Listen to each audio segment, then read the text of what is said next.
nossas ações, quando você comete um crime, isso está diretamente relacionado a quem você agrediu. Por exemplo, você pode dar esse exemplo. O senhor tem irmão de sangue, não tem biológico? Digamos que o senhor desse um murro, só um murro no seu irmão biológico, seu irmão de sangue.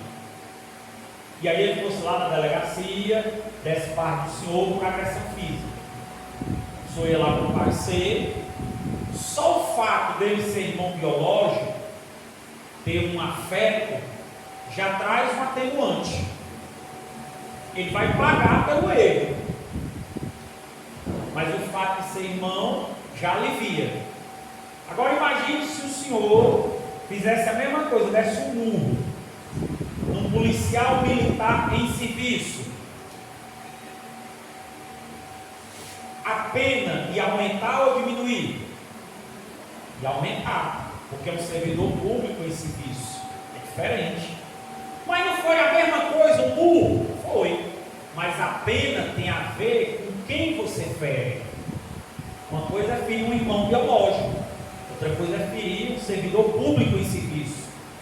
Se você desse um murro no ministro da Justiça, no desembargador, no juiz federal, no presidente da República, na rainha da Inglaterra, no presidente dos Estados Unidos, entenda que é a mesma ação, o murro, mas dependendo a quem você fere, a punição vai ser totalmente diferente. Entendam, irmãos, que o pecado é um murro em Deus. Quando você peca, quando eu peco, quando nós pecamos, nós estamos ferindo a santidade de Deus. E qual a punição para quem fere um ser eterno? Só uma pena eterna. Por isso que Deus não é injusto ao condenar pecadores eternamente, porque o pecado feriu a Deus o ser eterno. Por isso que para Deus nos redimir, não poderia ser apenas a morte de um ser humano, tinha que ser um outro ser eterno para pagar por uma dívida eterna. Por isso que Jesus tinha que ser Deus, porque se ele fosse só um ser humano, ele não podia pagar uma pena eterna, porque o pecado feriu um ser que é eterno. Por isso a punição é eterna. E aí por isso que um outro ser eterno, Jesus, o Verbo de Deus, se faz carne, habita entre nós, morre por nós, para pagar essa dívida eterna, para que nós pudéssemos usufruir dos benefícios dele para a nossa vida. Ele, sendo rico, se fez pobre, para que nós, em nossa pobreza, fôssemos ricos. Essa é a grande questão. Então, aqueles que não tiveram o nome escrito no livro da vida serão atormentados de dia e de noite, eternamente. Me permita dizer isso para vocês, eu já terminar. Olha só, o inferno não é a casa do diabo. Tem gente que pensa que o inferno é a casa do diabo. Não, o diabo mora no inferno, não. O inferno é tão infernal que nem o diabo quer ir para lá. Jesus disse em Mateus capítulo 25 que o inferno foi feito para o diabo e os seus anjos. O inferno não foi feito para os seres humanos. Só que como alguns seres humanos não querem nada com Jesus, não querem nada com Deus, eles vão acabar parando no mesmo lugar que Satanás vai, que é o inferno, que é o lago de fogo e enxofre. O diabo não é gerente do inferno, o diabo não tem a chave do inferno, o diabo não fica no inferno com um tridente espetando a bunda das pessoas. Isso é uma imagem que foi construída lá na mitologia grega, não tem nada a ver com o que a Bíblia diz. A Bíblia diz que o inferno é esse lugar tão terrível que nem o diabo quer ir para lá. E que as pessoas que vão para lá vão, pelos seus próprios passos, porque não querem reconhecer que são pecadores, que precisam de Deus, se arrepender dos seus erros, confessar a Jesus e viver uma vida com Deus. Para estes que não querem, infelizmente, o que resta para eles é esse lugar de tormento eterno, aonde Satanás também será lançado. É isso que o livro do Apocalipse nos apresenta. É isso que a Bíblia, a palavra de Deus como um todo, nos apresenta. Só para resumir, para a gente entender, como é que nós compreendemos então essa partezinha da escatologia. Jesus arrebata a igreja, tem a distribuição dos galardões, que é o chamado bodas do Cordeiro. Aqui na terra, o período da tribulação, mais ou menos 7 anos, que é um tratado de Deus com Israel, para que Israel diga.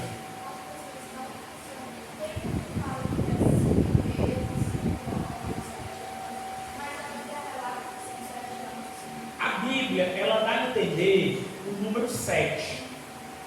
Aí lembra que eu disse ontem que 7 é o número da perfeição. Alguns interpretam literalmente 7 anos, outros entendem um período de 7. 7 semanas, 7 meses. Não há uma precisão, por quê? Porque o número 7 é um símbolo. Eu estou usando 7 anos porque fica mais fácil para a gente entender. Então é um período de 7. 7 anos, entenda que é um período. Nesse período, Deus vai tratar com Israel, usando as nações para oprimi-la, porque assim ela clama pelo Messias. Quando Israel clamar pelo Messias, aí Jesus volta com a igreja glorificada para estabelecer o milênio. Aqueles que de alguma forma conseguiram sobreviver, escapar da tribulação, sem aceitar a marca da besta, entram no milênio com seus corpos físicos, normal, para viver esse longo período do reinado de Cristo na terra. Se conseguirem perseverar, se conseguir viver realmente com Deus, viverão o último estágio, que é o que nós chamamos de novos céus e nova terra. A igreja já está glorificada, nunca esqueçam disso, irmão. O tratar de Deus com a igreja é só até o arrebatamento. A igreja foi arrebatada, a igreja já está no estado eterno. E quem morreu hoje também já está com Cristo. Quem morreu não perde sua salvação, não. Se você morreu em Cristo, com Cristo, você já está salvo. Está só esperando a ressurreição do corpo. Mas não tem como você morrer em Cristo e depois perder a salvação, não. Já está garantido. Por isso, morra com Cristo. Está dormindo, e aí quando nós usamos a expressão dormir, não é que ele literalmente está dormindo lá, não. É que ele está descansando. Aí a Bíblia usa algumas expressões: céu de Abraão, paraíso, terceiro céu. É o mesmo lugar. É a presença de Deus. É a presença de Deus.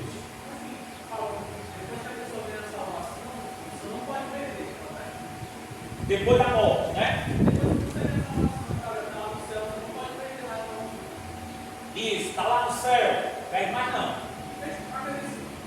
diabo, antes dele ele era santo. Ele se revoltou contra Deus pela inveja e ele foi condenado. Isso. Pode acontecer o mesmo com o ser humano? Não. Por quê? Porque quando os anjos foram criados com uma condição de perfeição. Eles não eram perfeitos no sentido de Deus, só Deus é perfeito. E assim como nós, aos anjos foi dado o poder de decidir, que nós chamamos livre-arbítrio. Livre-arbítrio é o poder de decidir. Quando Satanás usou mal esse poder, usou para se rebelar contra Deus, como nós lemos ontem no texto de Apocalipse 12, arrastou uma terça parte dos anjos, que são os demônios. Quando eles se rebelaram contra Deus, então eles perderam esse direito de escolher. Eles não podem mais voltar-se para Deus. Eles já estão condenados. Tanto porque não podem, como também porque não querem. O diabo, ele age exclusivamente pelo seu instinto. E qual é o instinto do diabo? O mal. Deixa eu dar um exemplo, não sei se vai fazer muito sentido para vocês, mas para mim vai. Eu moro num apartamento e eu crio um gatinho. Minha filha pelejou, eu tenho um gatinho lá em casa. Um gato preto, é o Pantera Negra.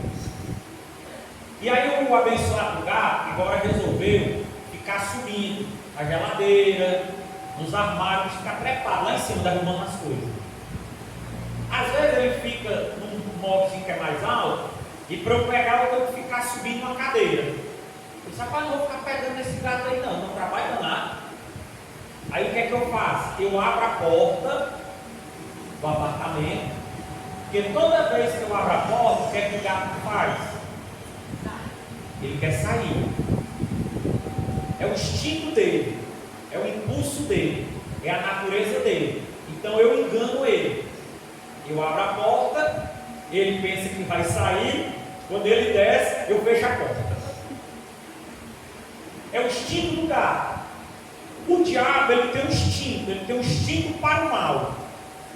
O que é que ele deseja? O mal. O que é que ele faz? O mal. Mesmo sabendo que ele já está condenado, ele só faz o mal, porque é o instinto que ele tem. Por isso que não tem mais jeito para ele, tanto porque ele não quer, como também porque ele não pode, porque ele já foi condenado por Deus. Irmão, mas nós seres humanos, nós também temos instinto mal, a natureza pecaminosa. Temos, só que nós usufruímos do benefício da graça de Deus.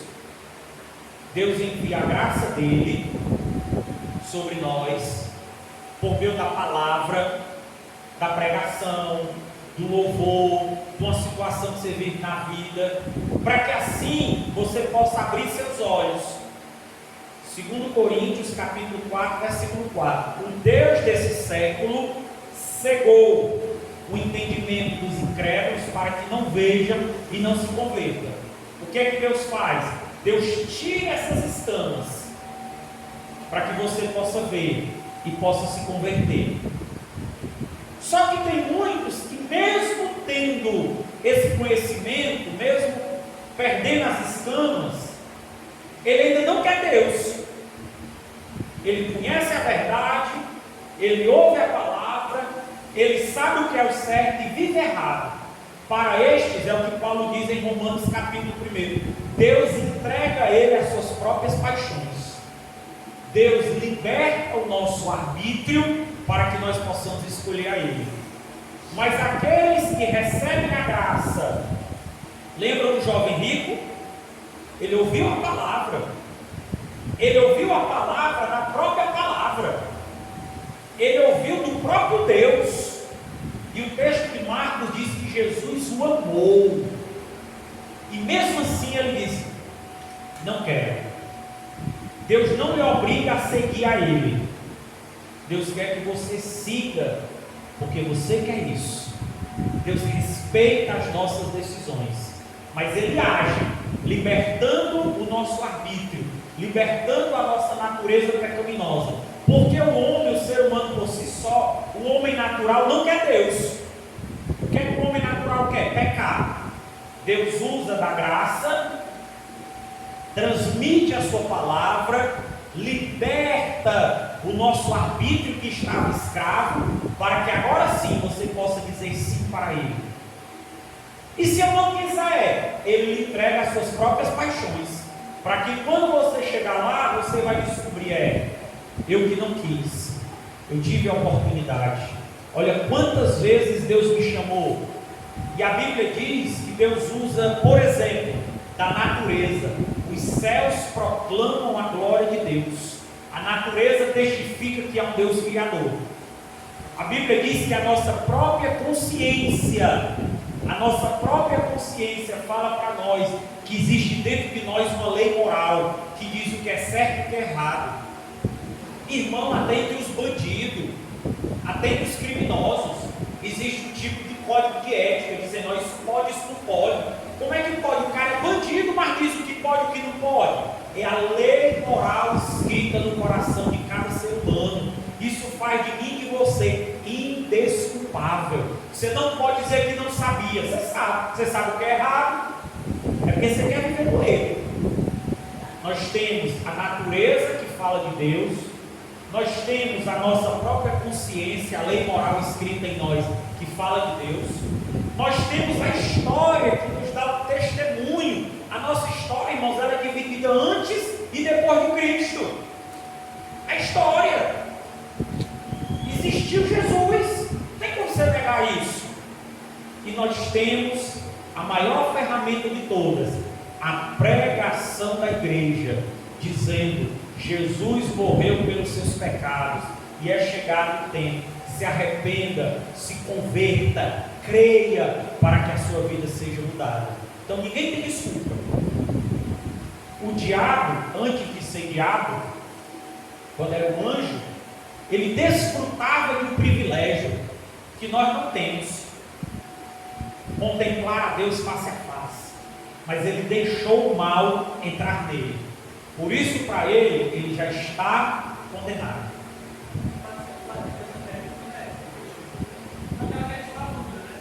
Então, o ser humano poder subir na salvação, ele vai ficar semelhante ao diabo, quando ele estava no céu. Porque, tipo assim, ele tem um característico, né? O diabo, ele tinha um livre-arbítrio. Isso. O diabo era imortal. Não é? É. Ele era imortal. Ele é. Não, fala assim, né? É. Aí ele era imortal. Aí, quando a gente subir, a gente vai ter. E ele tira a ciência do bem e do mal. É. Nós seremos isso. Então fala assim, a questão do ser humano, tudo é Imortal, o meu conhecimento. ela adquire a ciência do bem e do mal. Isso. Para o ser humano, porém Deus retirou a imortalidade. Não, nós ainda somos imortais. A nossa alma, o nosso espírito é imortal. O que tem agora é a mortalidade do corpo. Exatamente. Mas é como eu falo. Aí o corpo voltará a ser imortal, perfeito. Então quando a gente subir, a gente vai ter a descendência do bem e do mal, a imortalidade e o livre-arbítrio. Não teremos mais o livre-arbítrio. Nós teremos o que nós chamamos o arbítrio preservado. Porque nós, semelhante à mesma coisa que acontece com os anjos hoje. Os anjos hoje não têm livre-arbítrio. Eles têm o arbítrio preservado. Ou seja, Deus preserva os anjos para que eles desejem e escolham somente as coisas de Deus. Então naquela época o livre-arbítrio era exclusivo de Lúcifer. Não, de todos os anjos. Quando Lúcifer caiu e arrastou os anjos, o arbítrio de Lúcifer foi deteriorado, só deseja o mal, e os anjos que perseveraram, Deus deu uma preservação desse arbítrio. Agora os anjos só escolhem as coisas de Deus. Na glória, nós também só escolheremos as coisas de Deus. Porque se na glória nós tivéssemos o livre-arbítrio, então poderia voltar tudo de novo. Aí seria o que os indianos chamam de samsara, a roda da vida, quase uma reencarnação. Não, aí estava certo não. Na glória nós teremos o que nós chamamos de arbítrio preservado. Deus nos preservará para que nós só escolhemos as coisas de Deus. Vamos cantar lá o hino do irmão, é o Thales, né? Eu quero Deus, eu escolho Deus, né? Tem um hino que diz assim, né? Eu escolho Deus, eu quero ser amigo de Deus. Lá nós vamos cantar esse hino. Mas só vamos escolher lá as coisas de Deus, porque teremos o arbítrio preservado. Pois não?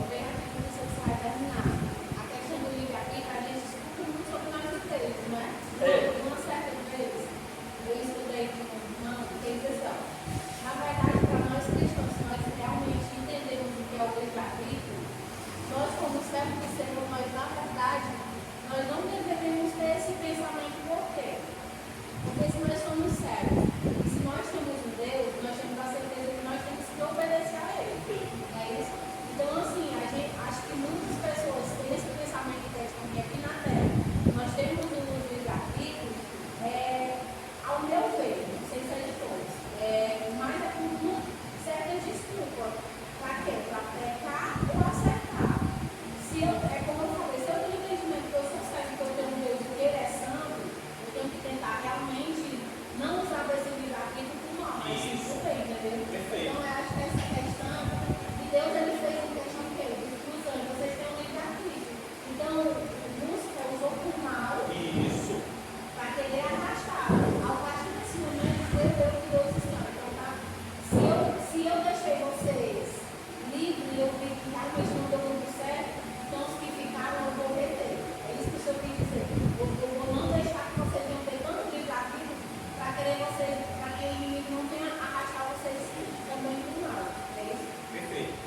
é que a Bíblia diz? Que nós não podemos usar da liberdade para a libertinagem. Eu não posso, servo de Deus, crente, por essa palavra, eu não posso usar de uma liberdade, de um livre-arbítrio para pecar. Aí é libertinagem. Aí é mau uso da liberdade. O que é que Paulo diz? Nem tudo que eu posso fazer, eu devo fazer. Tudo me é lícito, mas nem tudo me convém. Então eu não posso usar. 2 erros que a gente não pode cometer. Primeiro, dizer assim, mas eu tenho livre-arbítrio, eu faço o que eu quero. Em certo sentido, sim. Mas você também é responsável por cada uma dessas suas ações. O outro erro, o outro extremo. Não, eu sou crente, eu já sou salvo, pronto, está garantido. Não. O que garante a sua salvação, a nossa salvação, é se você perseverar. Falei isso ontem, lembra? Aquele que perseverar até o fim, esse que vai ser salvo. Então não use da sua liberdade em Cristo para a libertinagem. E não ache que por você ser crente, por você estar na igreja, que isso é suficiente para você ser salvo. O que garante a nossa salvação é a nossa perseverança até o dia de Cristo Jesus. Amém? Pergunta? Pessoa que está na igreja. Isso. Aí ela dá brecha. Dá brecha para o diabo. Muito bem. Aí ela vai com oração. Oração. Aí se fica em pé. É o diabo que está na Pode ser o diabo nela ou pode ser ela no diabo. Não, amor. O diabo só vai ficar preso lá no milênio. Hoje eles estão soltos ainda. O bicho está se manifestando aí. Por isso que Paulo diz em Efésios: a nossa luta não é contra a carne nem contra o sangue, mas contra os principados e as potestades nas regiões celestiais. Ele fica ao nosso derredor, rugindo, bramando como um leão, esperando alguém que possa tragar. Deu brecha, vacilou, começou a brincar com o pecado, como Sansão fez. O diabo vai lhe pegar. Por isso que a gente sempre orienta, irmãos, não brinquem de ser crente, vigie. Irmão, mas eu peguei, é o fim do mundo? Não. Se arrependa, peça perdão, mude de vida. O problema é que às vezes a gente peca e diz, rapaz, deu certo, ninguém descobriu, ó. Ninguém descobriu. Aí vai de novo. Eita, foi a segunda vez, deu certo de novo. Irmão, um dia a casa cai. Eu gosto sempre de dar esse exemplo, né? Vocês devem ter acompanhado há uns anos atrás. Teve aquele acidente terrível de avião com um time de futebol. O avião caiu, né? Matou o time quase todo. Vocês sabem que ali caiu porque o piloto, que era o dono da empresa, cometeu um erro de gasolina. Depois se provou que não era a primeira vez. Ele tinha feito uma vez, foi com a gasolina contada no limite. Deu certo a primeira vez, deu certo a segunda, deu certo a terceira. Só que naquele dia, porque tinha um clima, o tempo não estava muito bom, ele teve que dar umas voltas. Porque isso acontece. O pessoal de avião tem que dar uma volta. E aí acabou a gasolina. O problema do pecado é esse: você faz a primeira vez, dá certo. Você faz a segunda, dá certo. Você faz a terceira, dá certo. Só que um dia não dá certo. A gasolina acaba. E o problema do pecado é que quando o pecado chega, não afeta só a sua vida. Quantas pessoas morreram naquele acidente por causa do erro do piloto? Aí você comete um pecado, afeta toda a sua vida, sua família, sua igreja, seu ministério, as pessoas que estão à sua volta. Por isso que a Bíblia diz: vigie. Amém? Pronto, Deus abençoe. Eu agradeço aqui a minha oportunidade, viu?